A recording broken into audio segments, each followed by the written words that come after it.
South of the South Fork of the Obion River were two of our most noted bear hunters, and they often hunted together and were devoted friends. Bradshaw always supported Crockett for Congress. The wolves were numerous enough to be very destructive upon the few hogs, sheep and calves in the country. Young domestic animals were kept near the habitations of the settlers to avoid the trepidation of their carnivorous enemies, among which was the wildcat and catamount, two species, I believe, of the same genera. Pens were contrived in which the wolves were sometimes taken, and sometimes a family of young cubs were found and destroyed, and occasionally a hunter would shoot and kill one. By these various means of destruction, to which should be added poisoning, this pestiferous race of wild animals were held in check, until the increase of the population drove them out of the country. The panther was rare and scarce, and never became troublesome. Raccoons were plentiful from the beginning, and proved very destructive to the patches of corn raised by the early settlers, as, also, the early stock of barnyard fowls. They were not hunted at all for carcass and but little for the sake of their fur. We found the fox and opossum here, but they were not numerous. The former has increased in number, the latter has diminished. The otter, the muskrat and the mink inhabited the banks of our larger streams. The two former have disappeared. The latter remains and makes occasional raids on duck pens and poultry yards. The gray squirrel among the tall timber, and the yellow fox squirrel about the scrubby growth, on the edge of the barrens, were more numerous in early times than now. Mr. William Hamilton informs me that wild turkeys were more numerous in the first settlement of the country than now. Deer, he says, were very abundant, so much so, that he tells me he has seen as many as 40 or 50 in a gang. They are still hunted, and sometimes they were hunted by torchlight. A single hunter would often kill 6 or 8 a day, hanging them up in the wood out of the reach of wolves, to be collected and dressed the succeeding day. Bear hunting, however, was considered the finest and most exciting sport, as well as the most profitable. My old friend, Reuben Edmonston, I am told, killed a bear, at an early day, near where the old jail afterward stood in this town.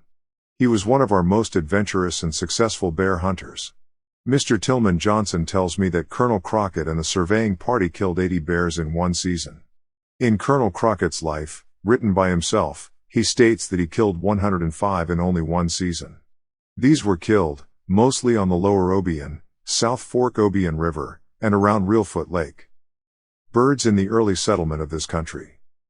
Birds increase as a country is settled and brought into cultivation, at least until the population becomes very dense, when the destructive propensity of boys checks this tendency and results in the extermination of some of the feathered families. Birds feed on grain, and seeds, and insects, and hence they frequent yards, gardens, fields, and meadows. The bluebird, the lark, the sparrow, the woodpecker, and the partridge, and some other varieties are never found in the considerable numbers except in open fields.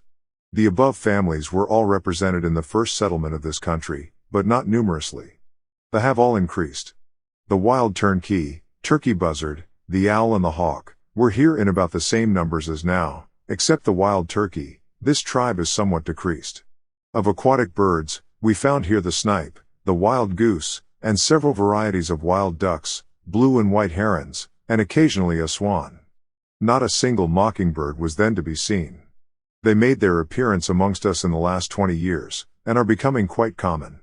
The catbird, the thrush, two very good songbirds, and came with our earliest orchards. Reptiles.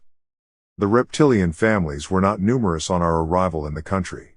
Among them were black and chicken snakes, the cottonmouth, the black adder, moccasin, and rattlesnake. The latter was the most numerous and considered the most dangerous variety.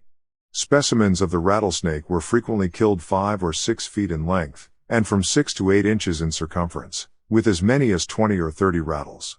They have nearly disappeared. This country is not now, and has never been, within our knowledge, badly infested with poisonous reptiles. Insects. These exist in greater numbers and variety now than in the early settlement of the country. The spiders, however, are an exception to this remark. They have diminished, I think, both in numbers and variety. So, also, the mosquito and buffalo gnat. They have diminished. Fish. It is remarkable that our streams, connected as they are with the Mississippi River, afford such a limited supply and variety of fish. This has been the case ever since I knew the country, nearly 50 years ago. The red and white perch, the blue and yellow cat, catfish, the sucker, the drum, a few trout and jackfish constitute our varieties. Old Isaac Walton has but few disciples among us. Fishing is by no means a popular sport, because it is generally unsuccessful that few persons have patience to fish. Organization. This county was organized in 1825. On April of that year, a public sale of lots in Dresden took place. Alfred Gardner numbered the lots. Dr. J. Almus Gardner was the first child born in Dresden. John C. Hamilton, of Paris, Henry Company, was our first circuit judge.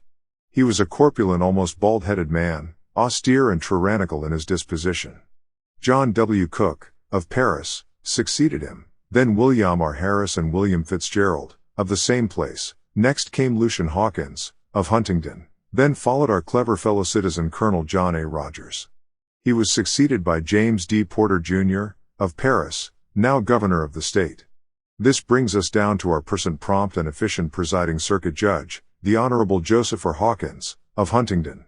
Col Mears Warner was our first circuit court clerk.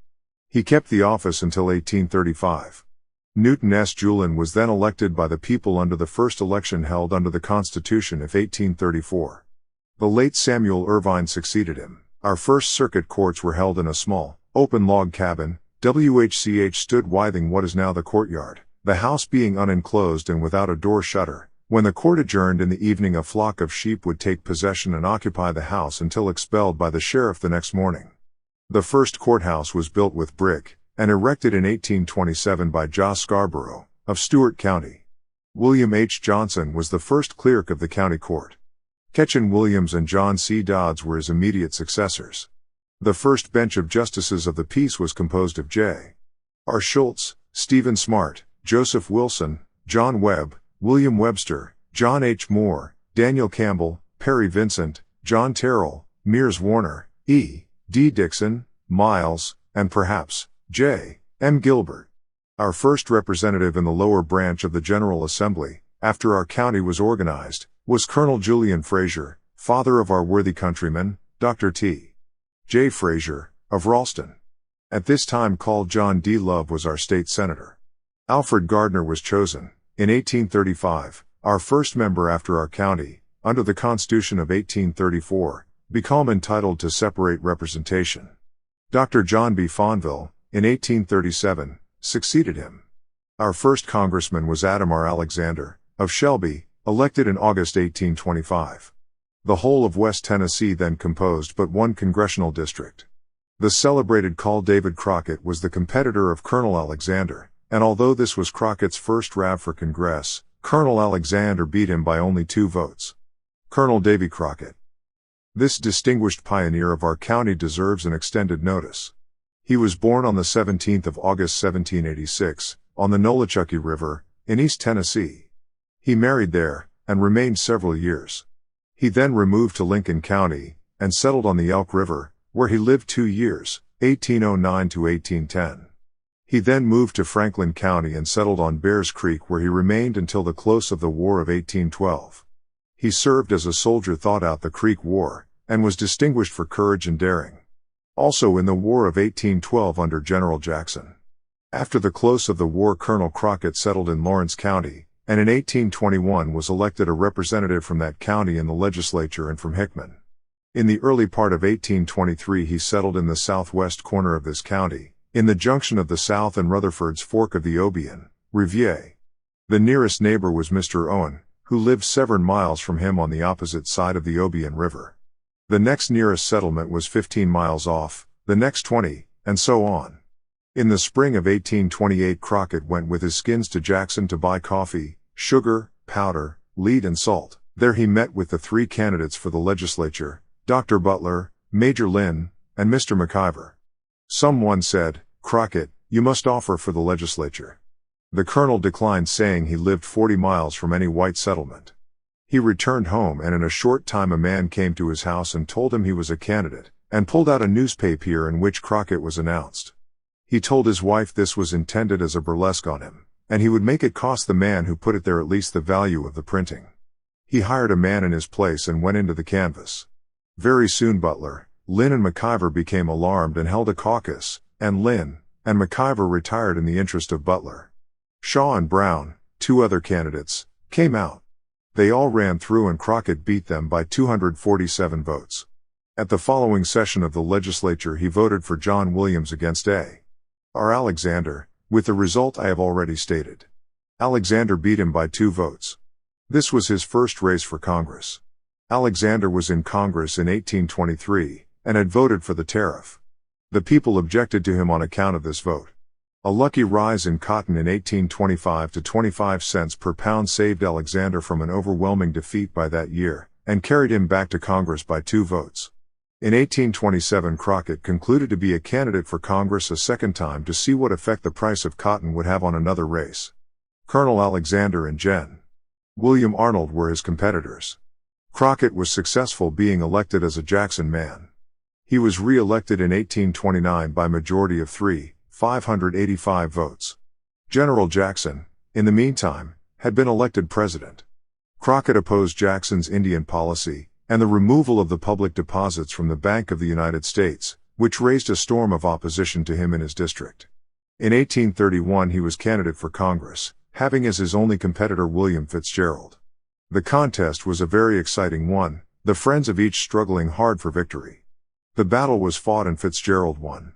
In 1833 Crockett and Fitzgerald were again the only candidates for Congress, and Crockett's friends industriously charged Fitzgerald for taking too much mileage, by about $300, and this beat Fitzgerald. A member of Congress in those days could take $3,000, and instead of the effect of defeating him with some constituencies in the country, it seems to render them more popular, so demoralized are the electors in some counties. In this race, Crockett beat Fitzgerald's 202 votes, this making his third term. In 1835 Crockett was opposed for Congress by Adam Huntsman, a wooden-legged lawyer of Jackson, of great ingenuity and ability. Mr. Huntsman beat him 230 votes. This terminated Colonel Crockett's public career. It was in this canvass that Crockett played off his celebrated prank on Job Snelling. He bought of Job 10 quarts of whiskey to treat the crowd, and paid for each quart with the same coonskin, it being the price of a single quart. Job would stick it in the crack of the log cabin, and when Job's eyes were turned Crockett would steal it out and pay for another quart with it. Crockett afterwards offered to pay Job for the whiskey, but it was so good a joke that he refused to take the money. Crockett's hobby during his 6 years in Congress was the occupant question. The title to all vacant and unappropriated land in his district was vested by the Cession Act of North Carolina, in the federal government. Our legislature from 1819 had passed many occupant laws encouraging people to settle on these vacant lands, and promising them protection and priority of entry. At each session during his service Crockett introduced what he called his occupant bill, providing that the government should donate to the settler 200 acres of public land, including his home and improvements. He labored faithfully for the passage of the bill but failed. A large majority of his constituents, and who had the fullest confidence in him, lived on public lands. It was his opposition to Jackson that beat him. It was the old hero's popularity that enabled Mr. Fitzgerald in 1831, and Mr. Huntsman in 1835, to defeat him. It is my opinion that it was a prejudice against General Jackson, growing out of the Creek War, that made Crockett oppose his administration and not his Indian policy or the removal of the bank deposits. When 18 years of age I was engaged in editing a Jackson paper at Paris called the West Tennessean, in which I published several autograph letters received by me from Colonel Crockett on public subjects, particularly his occupant bill before Congress. These letters I preserved until the Civil War came up, when they were destroyed with many others by the soldiers. Soon after his defeat by Mr. Huntsman in 1835, he left his family in this county and went to Texas and joined the brave band of patriots under General Sam Houston, struggling their Mexican oppressors for freedom and independence. He fell fighting bravely in the bloody conflict of the Alamo, thickly surrounded by the dead bodies of Mexicans, slain by destructive blows from his stalwart arm in an unequal contest. It is an honor to our county to have numbered Davy Crockett among her citizens for a period of 12 years, pioneer settlers. The settlements of West Tennessee may be said to have commenced about the year 1818. Of course there were a few scattering settlements here before that time.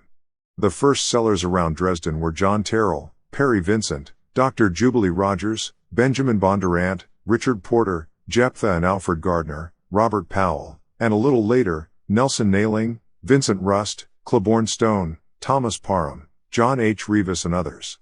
Vincent Rust, I am informed by Dr. I.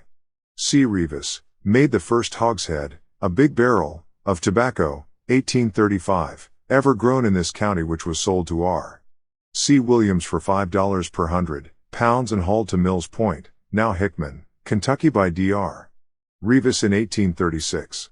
Mr. George W. Martin tells me that he thinks that his father, Captain William Martin, brought the first tobacco seed to the county, the first settler who engaged in this crop. He thinks this was as early as 1832 or 1833. This is an interesting fact in view of the great importance the tobacco culture has since attained to in this county. Among the early settlers on Cane Creek northeast of Dresden in the vicinity of what is now Palmersville, were Levi Mizzle, Joseph Wilson, John Webb, and a few others, who were here before the county was organized. Then came the Ridgeways, Buckleys, Killebrews, and Kilgores. Of the early settlers in the northeast corner of the county between the middle fork of Obion River and the Kentucky line, my esteemed friend, John F. Cabot, Esquire, to whose kindness I am indebted for my information and reference to this section of the county, was amount the earliest. He settled here on the 20th of March 1920, before any crop had been made in that part of the county. Henry and John Stevenson and Isaac and William Willingham had preceded him a short time, and each family had erected a cabin to live in when he arrived. John Rogers moved near Squire Cabot. Soon afterwards other immigrants arrived, namely, Jesse B. Davis, Peter Williams, Masco Austin, Littleton F. Abernathy, and Benjamin Farmer, the later of whom settled on Knob Creek, and was the third constable in that district. Of my old friend, Ben Farmer, some amusing anecdotes are told. It is said that soon after he was elected constable, having an execution on his hands, which he wished to levy on a cow and calf, that he ran the cow down and rubbed the execution notice upon her, as the only legal and valid manner of levying it, and being unable to catch the calf, he shook the execution at it, and said, "You too, calfie." Samuel McGowan, a Baptist clergyman of Henry County, was the first minister of the gospel who preached to these adventurous pioneers. Dr. McMorrison was their first physician. In 1830 John Cook settled on the Kentucky side of the line, about 1/2 mile west of Boydsville, put up a small stock of goods and got a post office established.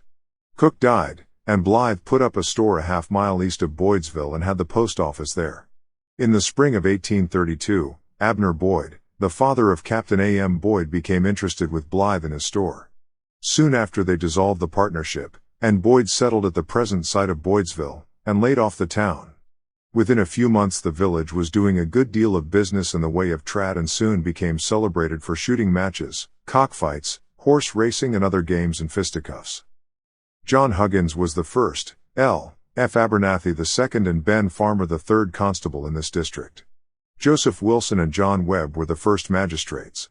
When the district was divided, William Wester and John F. Cabot were chosen the first magistrates in the new district. Wester served only a short time, and was succeeded by Alexander W. Sprout. I come now to the northwest corner of the county. Among the earliest settlers in that part of the county was Alexander Paschal, of Carroll County, North Carolina, a noble specimen of honesty and industry from the Old North State, who came here about the year 1824. He was followed from Madison County, Alabama, in 1826, by his son, Jesse M. Paschal, Esquire, the father of Dr. G. W. Paschal of Fulton, Kentucky, to whom I am indebted for these facts and much other important information. In building the heavy-hewed log house, with 2 rooms, in which Squire Paschal raised his large family, he had to invite his neighbors 12 miles in every direction.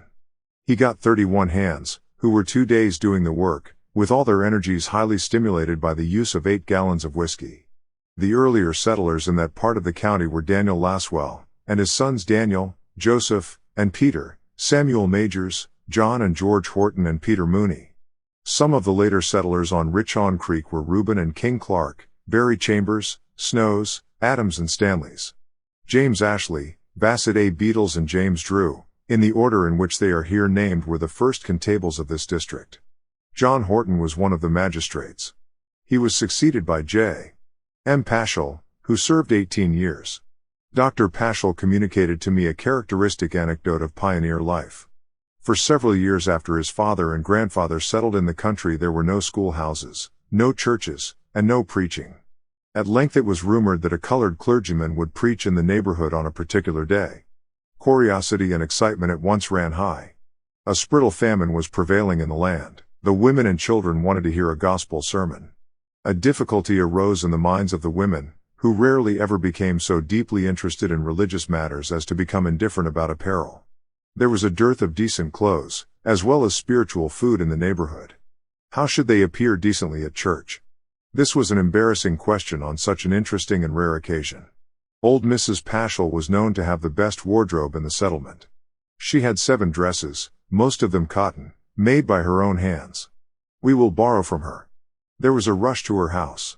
One pioneer never refuses another a favor. She loaned out 6 of her 7 dresses for the occasion, and wore the 7th herself to church. For the information and amusement of the young ladies and gentlemen of the present refined and polished generation, I will relate another anecdote, for which I am indebted to Dr. Paschal. In the early days of which I have been speaking, our ancestors lived in huts and cabins, constructed of rough, unhewn logs. These crude primitive structures were generally floorless, except for the earth. They used what was known as the forked deer bedstead, made with but one post, with 2 auger holes in it, to receive 2 pieces of timber extending in different directions to cracks in the wall of the house. Resting on a log of the wall at one end and one of the pieces inserted in the post at the other, clapboards were spread out, in the place of modern slats or springs, on which straw bed was laid. Under these beds on the ground, their scanty supply of corn and pumpkins were stored. The pumpkins were used as seats, and when a young man visited a girl to court her, she would roll out a pumpkin for him to sit upon.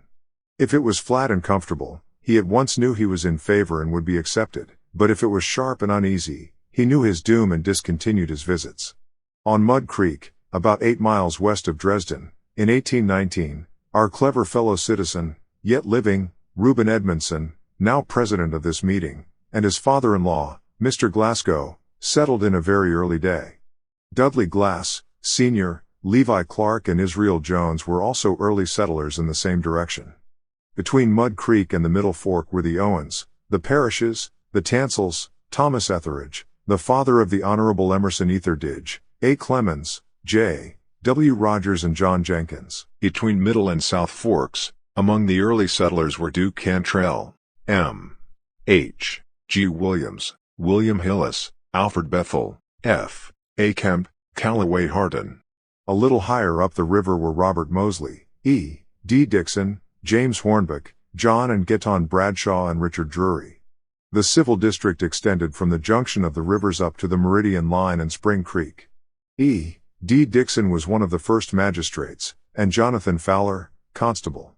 Gilbert Patterson, Esquire, an old and highly respected citizen, settled near where Greenfield is now in 1836 and yet resides there. To him I am indebted for valuable information. In the southeastern part of the county and on Upper Spring Creek lived Thomas Osborne, Andy Denning, John Bronner, Isaac Cruz, the McElroys, McCluskeys, and Rogers, Robert and Jonathan M. Gilbert, the latter of whom is now living in Paris. Captain James and Alfred Smith and William Hamilton, all 3 are yet living. Also Ned Busey, Francis Little, James O'Neill and Jim Kennedy. McElroy was the first constable. Isaac Cruz was one of the first magistrates. Captain Smith and William Hamilton settled near where they now live in 1824. Mr. Hamilton tells me he raised the first corn on unfenced land. He says it was not troubled by domestic, but very much destroyed by wild animals. Tillman Johnson, one of our oldest and best citizens, who now lives in that neighborhood, came to this country in 1819, and, as a chain carrier, assisted in running the range and section lines. He first settled near McClemmersville, afterwards Carroll County. On Thompson's Creek some of the early settlers were John Thomas, Daniel Campbell, Sam Morgan, Elijah Stanley, Daniel Shaw's father, William Gay, John H. Moore, Hayden E. Wells. Early habits, manner of living. The style of living of the early settlers was exceedingly plain and primitive. This was necessarily and unavoidably the case. There were no stores, nor sawmills in the country. They often had to go 20 or 30 miles to a grist mill. Lumbrick's Mill, on Old Town Creek, about 13 miles from Dresden, on the dirt road to Paris, did all the grinding for the early settlers of the territory of this county for several years after the arrival of the first pioneer. Some families had hand mills to grind their corn, while others grated it. The early supply of salt was brought from Mills Point on horseback, When there were only 4 men there, John Hanna, George Marr and Bush and Drobbelbers, 2 Dutchmen. Their cornfields were patches of a few acres around the house to prevent the ravages of wild animals. Corn was raised chiefly for bread, their stock subsisted on the range. They relied mostly on wild meat, bear, beef and venison. It was almost impossible to keep or rear hogs or sheep, on account of catamounts, wolves, and bear. These flesh-feeding animals were not so destructive on cattle. The settlers generally had plenty of milk and butter, and they constituted a very important part of their living. As the wild animals were destroyed or driven out, the stock of the country increased very rapidly. Stock raising soon became a leading and profitable business. Hogs, cattle, sheep, and horses could live in the range all the year round. My brother, Dr. Richard W. Gardner, from 1828 to 1835 frequently owned as many as 1,500 head of hogs ranging at large in the forest a distance of 15 miles up and down the North Fork of the Obion River. He never fattened his hogs on corn, but killed them out of the woods. With all the drawbacks and privations incident to the settlement of a new country without the civilizing influence of the church and the schoolhouse or the softening effect of social life on manners and feeling, the sturdy pioneers of whom I have been speaking were the most unselfish and friendly people I have ever known. Their hospitality was open-handed, warm-hearted, and free. They would loan you half of the only dollar and share with you their last loaf of bread. And this they would do with an entire stranger as well as with an old friend or acquaintance. And yet, strange to say, these free-hearted, generous men would fight, and often did fight, for no other reason than to test their relative strength, pluck and manhood. In this they were a trifling clannish. The champion of one creek was generally matched against the stoutest man of another creek. They always fought fair, the fisticuff, pure and simple. The pistol, the Bowie knife and the Arkansas toothpick were unknown in these days. In these primitive times murders were very rare. The hardest and longest fight I ever witnessed was between George Dameron and Lemuel White. It was fought to test their manhood, pluck and endurance. It came off just west of where the courthouse now stands, and lasted 5 minutes by the watch, and until the parties were so exhausted that they fell apart and were unable to get together. The next hardest fight I ever saw was between Colonel Crockett and Robert Powell. It occurred in this town, at Captain Bondurant's tavern. Unlike the other, this fight originated from some misunderstanding. Price of land and occupants.